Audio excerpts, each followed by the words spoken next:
Population explosion అవుతూ ఉన్నది. జనాభా పెరిగిపోతూ కావలసినటువంటి వనరులు తగ్గిపోతున్నటువంటి సమయంలో దానిని నియంత్రించాల్సిన అవసరం ఉందనేటువంటి భావంతో 1971లో 543 స్థానాలుగా లోక్సభకు నిర్ణయించినటువంటి నిర్ణయాన్ని కొనసాగిస్తూ మళ్ళీ 2021 సెన్సెస్ జరిగిన తర్వాత 2026లో ఈ డీలిమిటేషన్ ఎక్సర్సైజ్ టేకప్ చేయొచ్చనేటువంటి ఒక నిర్ణయం భారత ప్రభుత్వం తీసుకోవడం జరిగింది. ఎంతో కాన్షియస్ గా జనాభా ప్రాతిపదిక మీద గనక ఈ డీలిమిటేషన్ ఎక్సర్సైజ్ చేసి లోక్సభ సీట్లను నిర్ణయించడం అనేది గనక జరిగితే దక్షిణ భారతదేశం ఎంతో కోల్పోయేటువంటి పరిస్థితికి వస్తుంది. ఒక డిసడ్వాంటేజియస్ సిచ్యువేషన్ లోకి నెట్టివేయబడుతుంది. ఎందువల్ల అంటే బిమారు స్టేట్స్ ఉత్తర భారతదేశంలో ఉన్నటువంటి బీహార్, మధ్యప్రదేశ్, రాజస్థాన్, ఉత్తరప్రదేశ్ ఈ బిమారు స్టేట్స్ పాపులేషన్ ఎక్స్ప్లోజన్ అనేటువంటిది అత్యధికంగా ఉంది. అసలు ఈ బిమారు అనేటువంటి ఎక్రోనిమ్ ఏ విధంగా వచ్చింది అని అంటే రాజీవ్ గాంధీ గారు ప్రధానమంత్రిగా ఉన్న సమయంలో ఆశిష్ బోస్ అనేటువంటి ఒక ఎకనామిక్ అనలిస్ట్ డెమోగ్రాఫర్ తోటి ఒక రిపోర్ట్ ని తీసుకోవడం జరిగింది. ఆ రిపోర్ట్ ఇచ్చినప్పుడు బీహార్, మధ్యప్రదేశ్, రాజస్థాన్, ఉత్తరప్రదేశ్ అనేటువంటి హిందీ బెల్ట్ లో ఉన్నటువంటి రాష్ట్రాలు మిగిలినటువంటి రాష్ట్రాలతో పోల్చినప్పుడు అన్ని రంగాలలో కూడా వెనుకబడి ఉన్నాయి. ముఖ్యంగా హ్యూమన్ డెవలప్మెంట్ ఇండెక్స్ అతి తక్కువగా ఉంది, లిటరసీ అతి తక్కువగా ఉంది, ఫుడ్ సెక్యూరిటీ అతి తక్కువగా ఉంది. అదే విధంగా పాపులేషన్ అనేది అధికంగా పెరిగిపోతూ ఉంది. అలాగే ఫుడ్ కన్జంప్షన్ పెరిగిపోతుంది, ఫెర్టిలిటీ రేటు పెరిగిపోతూ ఉన్నది. ఎకనామిక్ గా, సోషల్ గా వెనుకబడి ఉన్న ఈ రాష్ట్రాలని ఆ రోజు నివేదిక ఇవ్వడం జరిగింది. అప్పటి నుంచి ఒక ప్రత్యేకమైనటువంటి దృష్టితో ప్రత్యేకమైన రాయితీలు ఇస్తూ బడ్జెట్ లో కూడా ప్రత్యేకమైన నిధులు ఇస్తూ ఈ రాష్ట్రాలను అభివృద్ధి పదంలో నడిపించడానికి ప్రభుత్వాలు పనిచేశాయి. కానీ ఈ రోజు దక్షిణ భారతదేశం ఉన్నటువంటి తమిళనాడు, కేరళ, కర్ణాటక, ఆంధ్ర, తెలంగాణ రాష్ట్రాలు ఎన్నో ప్రోగ్రెసివ్ స్టెప్స్ తీసుకుని పాపులేషన్ ని కంట్రోల్ చేసి లిటరసీని పెంచి ఇన్ఫ్రాస్ట్రక్చర్ ని పెంచి ఫెర్టిలిటీ రేట్ ని తగ్గించిన పరిస్థితి ఉంది. మరి ఒక ప్రోగ్రెసివ్ యాక్షన్ తీసుకున్న సదరన్ స్టేట్స్ ఈ రోజు డిసడ్వాంటేజెస్ సిచ్యువేషన్ లోకి వెళ్తున్నాయి.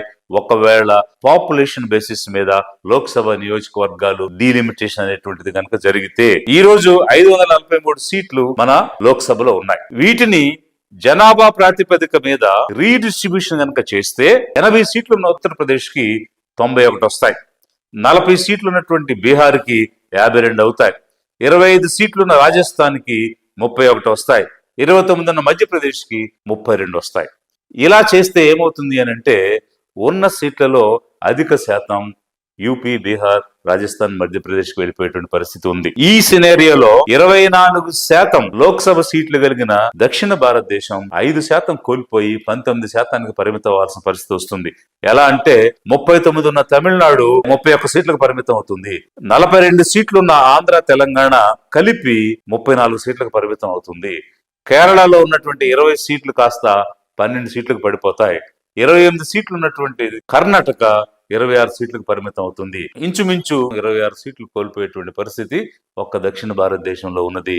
బట్ ఇవన్నీ ఎక్కడ కలుస్తున్నాయంటే ఉత్తరప్రదేశ్ లో కలుస్తూ ఉన్నాయి, మధ్యప్రదేశ్ లో కలుస్తూ ఉన్నాయి, రాజస్థాన్ లో కలుస్తూ ఉన్నాయి, బీహార్ లో కలుస్తూ ఉన్నాయి. అలా కాకుండా పాపులేషన్ బేసిస్ మీద ఇప్పుడున్నటువంటి రేట్ ఆఫ్ పాపులేషన్ తీసుకుని ఈ 543 స్థానాలను గనక పెంచితే ఇంచుమించు 848 స్థానాలు అవుతాయి అనేటువంటిది ఒక అంచనా ఉంది. 848 స్థానాలకు గనక జనాభాని దృష్టిలో ఉంచుకుని పెంచితే ఇప్పుడున్నటువంటి ఉత్తరప్రదేశ్ 80 నుంచి 143 స్థానాలు, బీహార్ 40 నుంచి 79 స్థానాలు, రాజస్థాన్ 25 నుంచి 50 స్థానాలు, మధ్యప్రదేశ్ 29 నుంచి 52 స్థానాలు. ఈ విధంగా ఈ 4 రాష్ట్రాల్లోనే 150 స్థానాలు పెరుగుతాయి.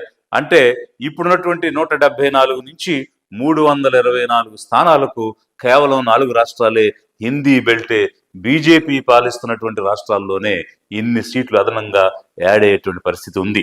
ప్రజాస్వామ్యంలో ప్రజల చేత ప్రతినిధులు ఎన్నుకొనబడి ప్రభుత్వాన్ని ఏర్పాటు చేస్తారు. అక్కడ ప్రాతినిధ్యం అనేటువంటిది చాలా ప్రధానమైనటువంటి పాత్ర పోషిస్తుంది. మన భారత రాజ్యాంగం మొట్టమొదటి ఆర్టికల్ ఏం చెప్తుంది అంటే India that is Bharat shall be union of states. అంటే ఈ ఇండియా అనేటువంటి భారతదేశం ఒక ఫెడరల్ కాన్సెప్ట్ ని చెప్తుంది. మరి ఫెడరల్ కాన్సెప్ట్ యొక్క బేసిక్ స్ట్రక్చర్ మారిపోయే విధంగా, అదే విధంగా భారత ప్రభుత్వంలో అన్ని రాష్ట్రాలకు కూడా సముచితమైనటువంటి స్థానం, ప్రాతినిధ్యం ఉండే విధంగా లేనప్పుడు ఈ ఫెడరల్ స్ట్రక్చర్ అనేది దెబ్బతింటుంది. అందుకోసం రాష్ట్రాల మధ్య సమతూకం లేకపోతే పొలిటికల్ సిగ్నిఫికెన్స్ కూడా ఈ దక్షిణ రాష్ట్రాలు కోల్పోయేటువంటి పరిస్థితి వస్తుంది. అందుకోసం 543 స్థానాలను రీడిస్ట్రిబ్యూట్ చేసిన 848కి పెంచి వాటిని జనాభా ప్రాతిపదికన రాష్ట్రాలకు ఇచ్చిన రెండు విధానాలలో కూడా నష్టపోతున్నాయి దక్షిణ భారతదేశంలో రాష్ట్రాలు. అదే విధంగా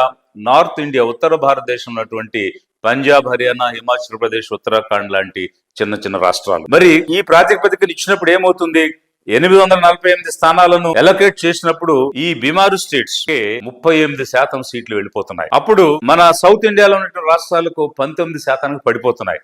డిఫరెన్స్ ఎంత అంటే 19% ఉంది. 19 + 19 38% ఏమో 4 రాష్ట్రాలకే ఉంటే ఎంటైర్ సౌత్ ఇండియాకి కేవలం 19% స్థానాలు వస్తున్నాయి. అప్పుడు పొలిటికల్ సిగ్నిఫికెన్స్ గాని, సముచితమైనటువంటి ప్రాతినిధ్యం గాని కోల్పోతున్నాయా లేదా అన్నది ఈ దక్షిణ భారతదేశం ఉన్నటువంటి రాష్ట్రాలు, పొలిటికల్ పార్టీస్, ఎంపీస్ ఏకం కావాల్సిన అవసరం ఉంది, ప్రతిఘటించాల్సిన అవసరం ఉంది, దీన్ని అడ్డుకోవాల్సిన అవసరం ఉంది. 1913లో అమెరికా ఒక ఫెడరల్ డెమోక్రసీకి ఎగ్జాంపుల్ గా ఉన్నటువంటి దేశం America, United states of America. మరి యుఎస్ లో పార్లమెంట్ ని కాంగ్రెస్ అంటారు. ఆ కాంగ్రెస్ లో అప్పర్ హౌస్ సెనేట్ ఉంది, lower house house of representatives ఉన్నారు. ఈ రెండింటికి కలిపి వారికి ఉన్నటువంటి స్థానాలు 535.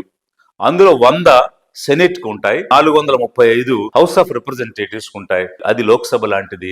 వాళ్ళు 1913లో ఈ 535 అనేటువంటి నంబర్ ని పెట్టి ఇప్పటి వరకు కూడా దాన్ని మార్చలేదు. అప్పుడున్నటువంటి జనాభా కేవలం 9.4 కోట్లు, ఇప్పుడున్నటువంటి జనాభా 34 కోట్లు. అంటే 1913 నుంచి ఇప్పటి వరకు 4 రెట్లు జనాభా పెరిగినా కూడా అమెరికా అవే స్థానాలను అలాగే కంటిన్యూ చేస్తూ ఒక క్యాప్ పెట్టుకుని పనిచేస్తూ ఉంది.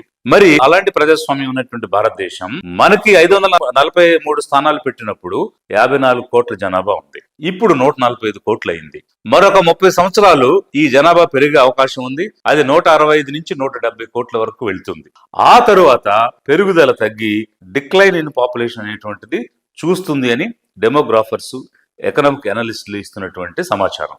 సో ఈ ప్రకారంగా మనం తీసుకుంటే గత 50 సంవత్సరాలుగా 543 స్థానాలతో లోక్సభ భారత ప్రభుత్వం సేవలందించినటువంటి పరిస్థితిలో 50 సంవత్సరాలు ఎంతో విజయవంతంగా పనిచేసినటువంటి లోక్సభ ఇప్పుడు ఎందుకు ఆ స్థానాలు పెంచాల్సిన అవసరం ఉంది? ఇది అందరూ కూడా ఆలోచించాల్సిన పరిస్థితి. ప్రజలందరూ కూడా ఆలోచించాలి. మరి ఒకవేళ జనాభా ప్రాతిపదిక తీసుకుని 543ని రీడిస్ట్రిబ్యూట్ చేసిన, కొత్త పాపులేషన్ బేస్ చేసుకుని దాన్ని 848కి పెంచిన, రెండు సమయాల్లోనూ కూడా అంటే రెండు విధానాల్లోనూ కూడా మనకే నష్టం జరుగుతుంది. అందువల్ల భారతదేశంలో ఉన్నటువంటి దక్షిణ భారతదేశం నష్టానికి గురయ్యి ఒక నిరాశ నిస్పృహలకు ఈ రాష్ట్రాలు వెళ్ళేటువంటి ప్రమాదం ఉంది.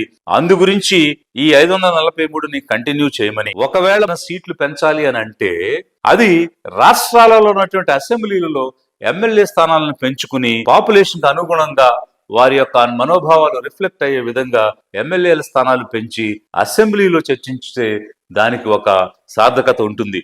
ఎందువల్లంటే మన రాజ్యాంగంలో union list, concurrent list, state list అని 3 రకాలైనటువంటి సబ్జెక్ట్స్ గా అన్ని విషయాలని విభజించడం జరిగింది. ఎంపీగా గెలిచిన వాళ్ళు పార్లమెంట్ లో దేని గురించి మాట్లాడతారంటే యూనియన్ లిస్ట్ లో ఉన్న సబ్జెక్ట్స్ గురించి మాట్లాడి చట్టాలు చేస్తారు, ప్రభుత్వం యొక్క అకౌంటబిలిటీని నిలదీస్తారు. వారు స్థానాలు పెరిగినా పెరగకపోయినా ఈ 50 సంవత్సరాలుగా జరిగిన పరిస్థితే కొనసాగుతుంది తప్ప కొత్తగా వచ్చేదేమీ లేదు. అయితే స్టేట్ లిస్ట్ లో ఉన్నటువంటి సబ్జెక్ట్స్ అసెంబ్లీలు చర్చిస్తాయి, అసెంబ్లీలు చట్టాలు చేస్తాయి, ప్రభుత్వాలను నిలదీస్తాయి. కాబట్టి ఇక్కడ అసెంబ్లీ స్థానాలు పెంచుకోవడం వల్ల జనాభా పెరిగిన జనాభాని దృష్టిలో పెట్టుకుని స్థానాలు పెంచుకునే అవకాశం ఉంది.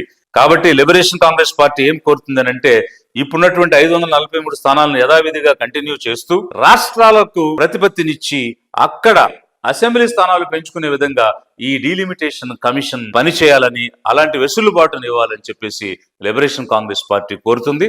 ప్రజలను అప్రమత్తంగా ఉండమని, ఎలాంటి నష్టం జరిగినా కూడా ఒప్పుకునేది లేదని మన దక్షిణ భారతదేశం నుంచి సరైనటువంటి ప్రస్ఫుటమైనటువంటి సంకేతాలు ఇవ్వాలి. అలా గనక జరగకపోతే దక్షిణ భారతదేశం లోక్సభలో స్థానాలు కోల్పోవడం కాదు, భారతదేశం దక్షిణ భారతదేశాన్ని కోల్పోవాల్సిన పరిస్థితి వస్తుంది.